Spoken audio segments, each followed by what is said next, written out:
Dobrodošli, dragi slušatelji, u još jednu epizodu našeg podcasta. Cilj nam je otvoriti vam pristup suvremenoj meditaciji u tradiciji Chan budizma i nove puteve za razvijanje društveno primjenjive duhovne prakse. Drago nam je da vas ova tema zanima. Ako su vam predavanja majstora Chana Žarka Andričevića korisna i želite nas poduprijeti, to možete učiniti na dva načina. Prvi je donacija, jer nam svaka i najmanja donacija pomaže da nastavimo stvarati, prilagođavati i objavljivati vrijedne i korisne sadržaje. Sve što trebate učiniti je posjetiti našu web stranicu chan.hr i kliknuti Donirajte. I drugo, postanite naš član. Imaćete pristup još većoj riznici tekstova, audio i video sadržaja i poseban popust na sve programe Chan centra. Svima vama koji već podržavate naš rad i pomažete nam da nastavimo stvarati inspirativne i informativne epizode, velika hvala. Bez vaše pomoći to ne bismo mogli. Dobro večer svima. Lijepo vas je opet ovdje vidjeti. Lijepo je biti u gradu i lijepo je biti okružen s ovoliko poznatih lica.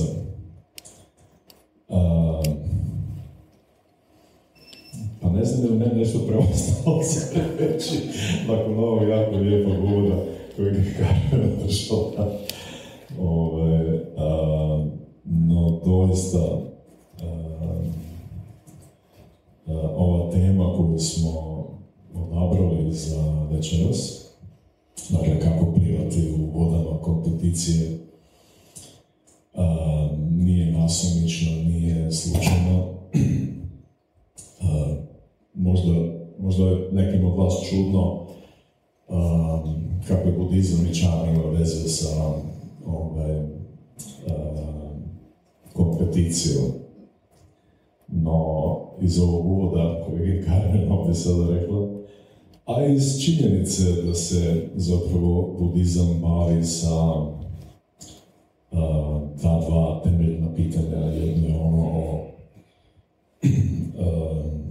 o ljudskoj patnji i razlozima njenog iznicanja, a drugo je zapravo o tome kako se osloboditi te patnje, kako napustiti tu patnju.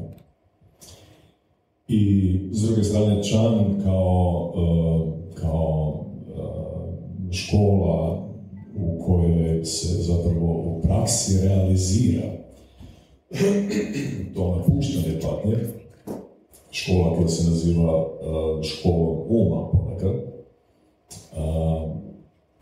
gdje naravno postoji zapravo duboko razumijevanje o ljudskoj prirodi i sve ono što čini.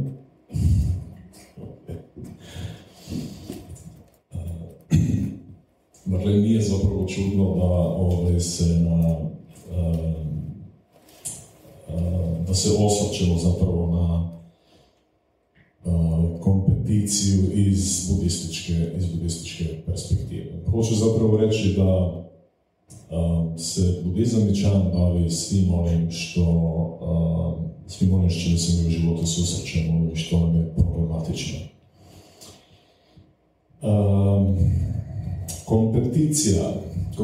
Kompeticija se zapravo definira kao želja da budemo bolji od drugih, da budemo bolji i uspješniji od drugih. I ona ima zapravo duboke korijene. No, međutim, kad kažem da je to želja da budemo bolji i uspješniji od drugih, onda to može zvučati onako benigno, zapravo dosta.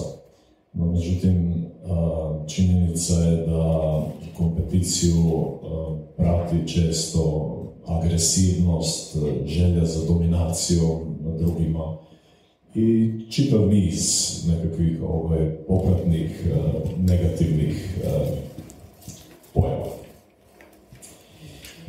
Ali s druge strane, to što sam počeo govoriti je to da je zapravo da korijeni kompeticije sežu jako, jako duboko. I nije to samo želja za uspjehom i za tim da se bude bolji od drugih, već je to zapravo povezano sa tim vrlo, vrlo dubokim porivom za samoodržanjem, za preživljavanjem, za opstankom, za nastavljanjem, kako hoćete. I u tom smislu možemo reći da je kompeticija s nama oduvijek se natječemo, oduvijek se uspoređujemo sa drugima i to možemo činiti na razne načine.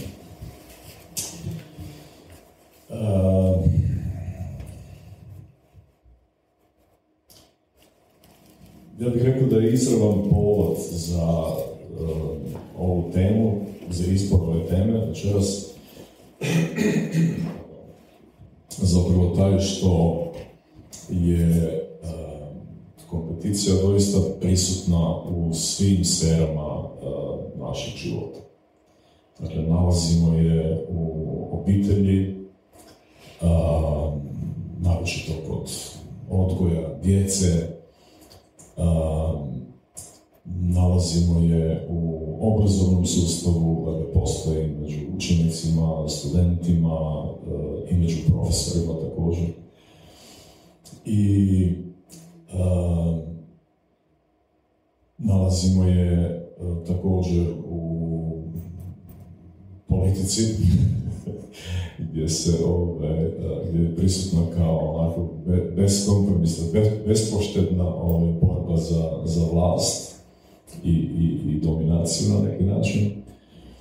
I nalazimo je također u radnom okruženju, nalazimo je u radnom, poslovnom okruženju i nalazimo je na koncu u sportu, gdje se na nju gleda više kao bit nekakve zabave, no međutim, kada je vrhunski sport u pitanju, onda je to također jako zaoštrena situacija koja rezultira često sa onim što se čini potpuno oprečno, potpuno suprotno sportu, a to su teške fizičke oštećenja i zapravo nemogućnost da se nastavi sa vježbanjem i sa sportom zbog tih povreda koje se događaju dok su zapravo ljudi još jako mladi, premladi za takve ozljede.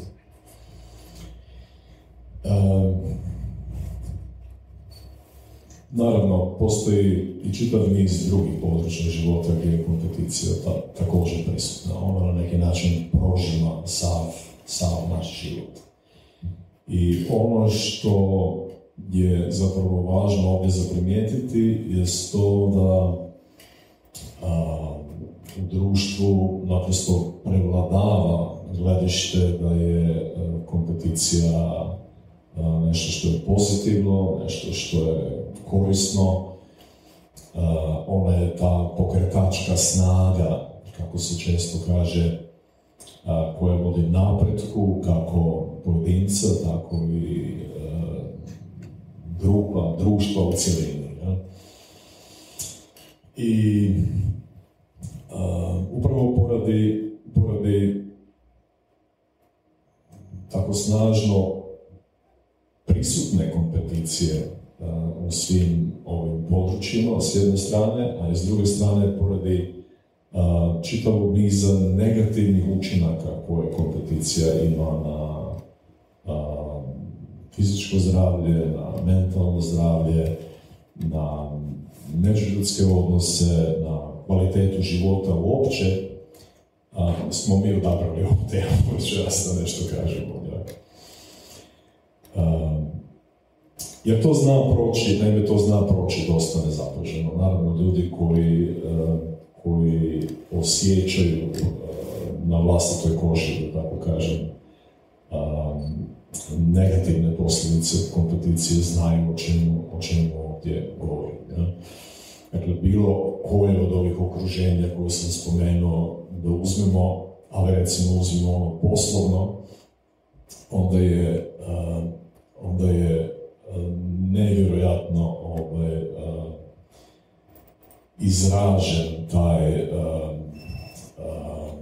ta potreba da se bude bolji od drugih, ta potreba da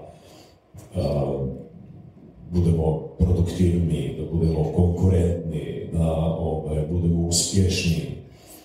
I sve se to naravno događa u tom nekakvom ozračju velikih očekivanja koja drugi imaju od nas i velikih očekivanja koje mi sami imamo od sebe.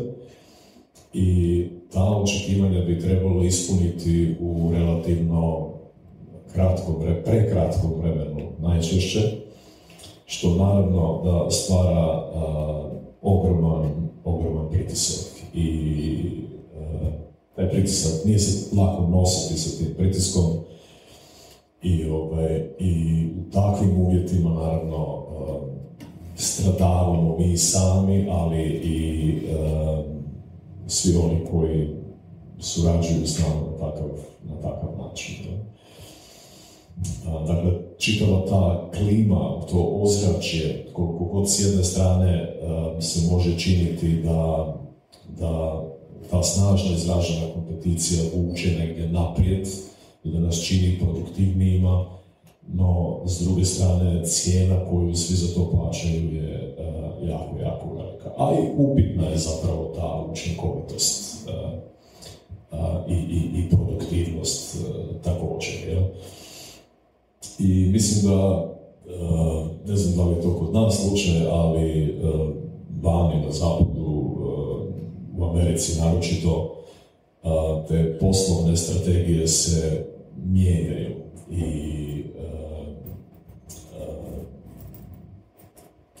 uprava, menadžeri, ljudi koji organiziraju posao, koji brinu o svemu, zapravo opet u želji za većom produktivnošću iznalaze možda malo mudriji način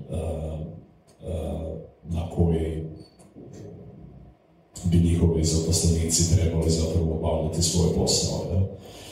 Tako imamo taj pokret mindfulnessa koji, iako je budistička praksa meditacije koja ima posve drugačiju svrhu, stavlja nekako u službu veće produktivnosti na poslu. Istina,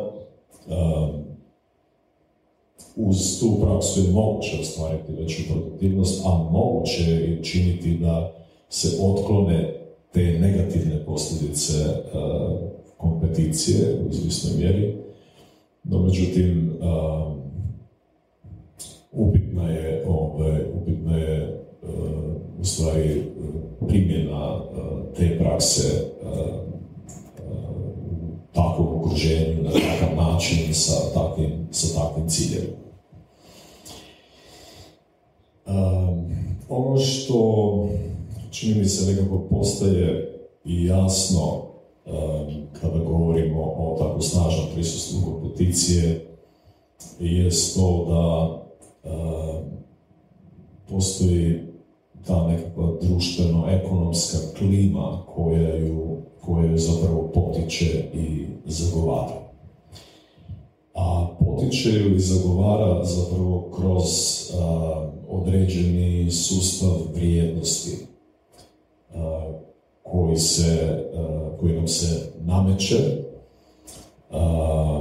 i koji je dakle toliko prisutan i kroz medije i na sve moguće načine da ga često nesvjesno usvajamo. A taj sustav vrijednosti je naravno materialistički. Govori se zapravo o tome da kompeticija, kao što sam na početku rekao, jest ta pokretačka snaga koja nas vodi napred u osobnom i kolektivnom, a taj napredak se zapravo predstavlja kao dobar život, a taj dobar život se sastoji od potrage ili utrke za novcem, za statusom, za moći, za slavom, dakle, sve za nekakvim kvalitetama koje se doista dojmlju kao nečim od čega bi se dobar život trebao sastojati, no međutim, kad se malo zamislimo nad svim tim kvalitetama i kad se zamislimo na tome da li te stvari koje sam pobrojao doista znače ili pružaju sigurnost i sreću u životu, onda naravno ako se zamislimo na tim, nećemo se moći složiti sa tim da to doista čini dobar život.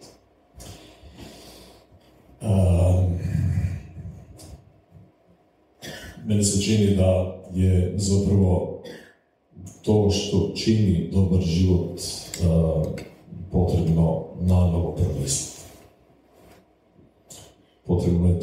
Potrebno je nanovo promisliti iz razloga što zapravo svi mi na neki način naprosto slijedimo te društvene trendove i često ih ne promišljamo, nego naprosto radimo ono što i drugi rade, živimo otprilike na način na koji drugi ljudi žive i to svakako znači ići nekakvom linijom manjeg otpora. Nije baš lako preispitivati neke vrijednosti koje su opće prihvaćene u društvu, i kretati se na neki način protiv struje. No, u svakom slučaju čini mi se da je jako važno zapravo stati, zaustaviti se i pogledati u to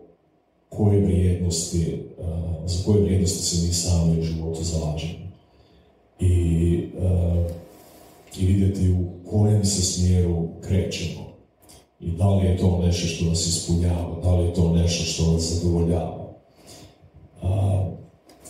I kad kažem to, stati i pogledati, to je zapravo to su temeljna načela budističke meditacije u čanu. Stati i duboko pogledati u sebe, pogledati u to kako živimo, što radimo i kakvog to smisla doista ima. Govoreći o tome, stati i pogledati, ima jedna priča o utrkama pasa u Americi. Pa se onda tako kaže da je postojao jedan pas koji je bio najbrži, koji je pobjeđivao na svim tim utrkama i kladiti se na njega, a to su utrke na kojima se ljudi klade za novac, kladiti se na tog psa je značilo siguran dobitak. I onda se jednom prilikom desilo da je isto tako trebalo tek početi utrka i ne znam da li znate kako izgledaju te utrke pasa, uglavnom postoji neki mamac koji na žici ide ispred tih pasa i koji ima miris valjda zeca ili nečega. I kada se otvore oni boksovi, kada započne utrka, svi psi nastoje uhvatiti tog zeca i naravno onaj koji najbrže pobjeđuje. Međutim, ono što se dogodilo taj puta jest da je taj šampion među psima, nakon što je utrka počela, i nakon možda vrlo kratkog starta, jel, odjednom zastao. Zastao je i na opće zgražanje svih onih koji su se klatili na njega, naravno, zastao i počeo promatrati što se zapravo događa. I onda je vidio da taj zec ide u krug i u jednom času je preskočio tu ogradu, dakle potpuno suprotno pravilima, i dočekao zeca s druge strane i uhvatio ga. Zašto pričam ovu priču? Zato što smo mi često u životu nalik ovim psima koji trče, ne promišljajući zapravo da li je to što rade dobro, da li je to korisno. Naprosto pridružujemo se svima ostalima i koristimo tu nekakvu udobnost zapravo neozbiljnog preispitivanja i promišljanja svoje situacije. Što nas u konačnici jako, jako puno košta. Dakle, kad tako stanemo pa se zapitamo, onda možemo vidjeti zapravo da a ja se nadam da ćete se složiti sa mnom da dobar život zapravo čine neke druge kvalitete. Dobar život, osnova za dobar život je pored nekakvog relativnog fizičkog i mentalnog zdravlja, nekakva mentalna stabilnost ili taj nekakav unutarnji mir. S jedne strane. S druge strane je to svakako dubina našeg razumijevanja sebe, razumijevanja drugih, razumijevanja života. Ali isto tako je to naša sposobnost da suosjećamo sa drugima, naša sposobnost da se radujemo sa drugima. Taj osjećaj blagonaklonosti koji se javlja u odnosu sa ljudima koji nas okružuju, blagonaklonosti i prijateljstva i nekakav široki krug prijatelja koje imamo. Mislim da su te kvalitete ono što čini dobar život puno prije od ono što sam malo čas spomenuo, a to je novac, to je moć, to je slava i status. Čini mi se da su to, možda ne tim redom, ali to sam prije govorio. I sada postavlja se pitanje zapravo u kakvom je odnosu kompeticija sa ovim kvalitetama. Da li je zapravo moguće biti tako natjecateljski raspoložen, a zapravo izgrađivati ove kvalitete koje sam prije spomenuo. I tu bi zapravo trebalo reći da postoji negativna kompeticija koju sam malo čas spominjao, ali isto tako postoji i pozitivna kompeticija. Kada govorimo o negativnoj kompeticiji, onda je to ona koja dolazi iz onako snažno egocentrične perspektive, dolazi iz straha, dolazi iz nesigurnosti i u situacijama čak kada ta kompetitivnost rezultira sa, recimo, pobjedom, onda tu pobjedu prati osjećaj arogancije, a kada ona rezultira sa porazom, onda taj poraz prati osjećaj zavisti prema onome tko je ostvario dobitak, pobjedio, kako hoćete, ili čak osjećaj mržnje. Dakle, to je vrsta kompeticije kod koje smo usmjereni protiv drugih. I gdje zapravo caruju negativne emocije, da tako kažem. Kako bi to bilo pozitivna kompeticija? Pa to je kompeticija kod koje smo usmjereni zapravo na unapređivanje svojih vještina i sposobnosti i gdje naravno možemo imati uzore iznad sebe, no nismo primarno usmjereni prema tim uzorima, nego prema onome što sami činimo, nastojeći to činiti što god bolje možemo. I te druge, pritom, ne doživljavamo zapravo kao neprijatelje, ne doživljavamo ih kao protivnike i otvoreni smo zapravo učenju učenju dakle od njih, iz njihovih i grešaka i onoga što rade dobro. I u situacijama kada pobjeđujemo, onda smo u stvari zahvalni svima onima koji su doprinijeli našoj pobjedi, jer ne mislimo da smo samo mi zaslužni za to.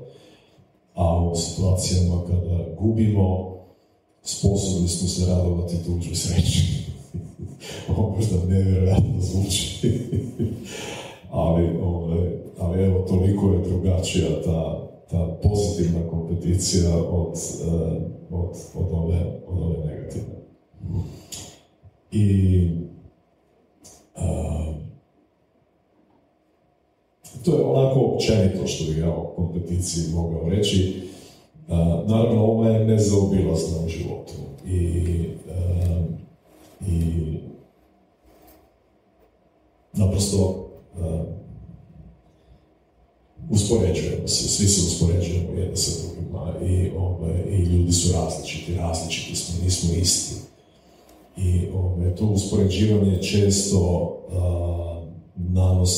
nanosi jako puno patnje.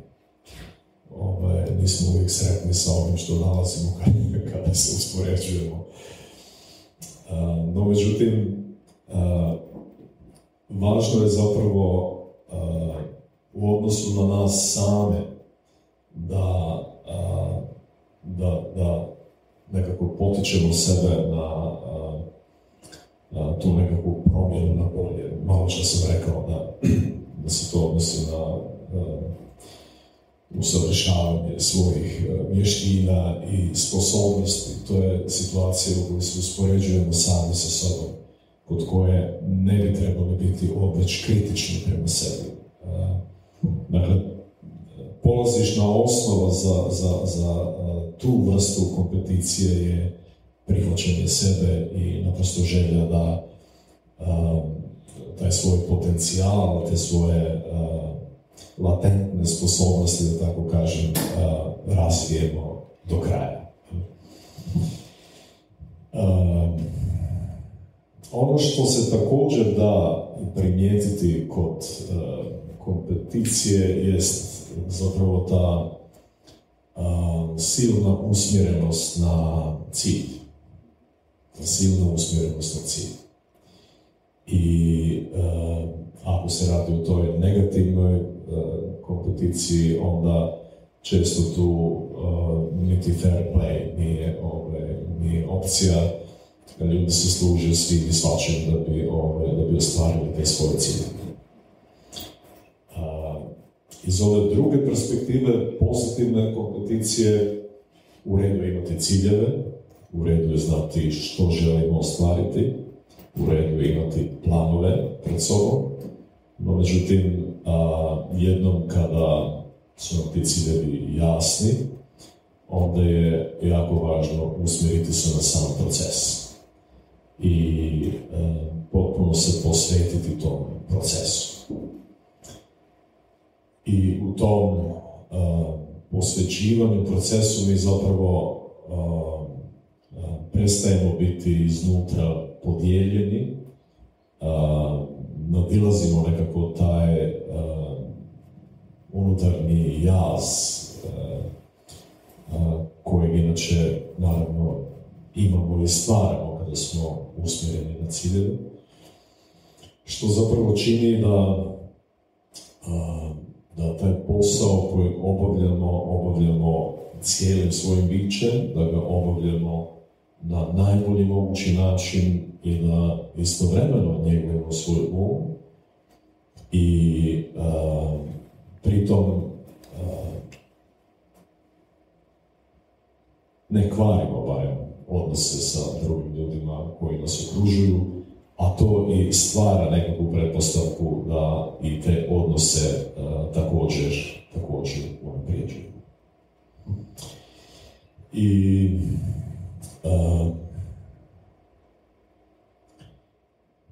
mislim da tom problemu kompeticije treba se suočiti s njim, treba ga sagledati, treba vidjeti što nam čini i da li je nužno da nam to čini. Mislim da je početak, ono što sam malo čas rekao, kada stanemo i zapravo duboko pogledamo u sebe i u svoj život, a nastavak bi bio u zapravo promjeni pristupa onome što radimo. Bez obzira o kojem poslu se radi. Ako promijenimo taj pristup, u skladu s onim što sam malo čas govorio, onda ćemo zapravo otkloniti te negativne posljedice kompeticije. Jako je važno zapravo opustiti se i raditi posao koji obavljamo opušteno, raditi ga sa radošću, raditi ga uz potpuno prisustvo, raditi ga cijelim bićem i raditi ga na korist ne samo nas, nego i drugih ljudi. Dakle, imati tu neku širu sliku o poslu kojem obavljamo je također važno. Svi ti poslovi su zapravo društveno korisni i važno je ne smetnuti suma da kakav god posao bio, on nosi sa sobom tu neku društvenu opću korist. I ta šira slika pritom nam također pomaže da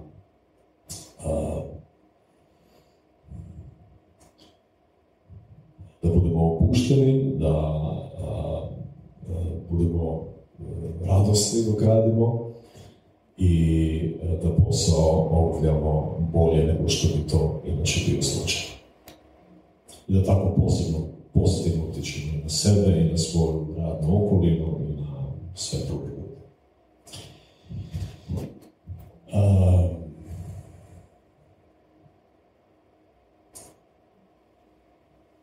Ja bih zapravo ovdje stao.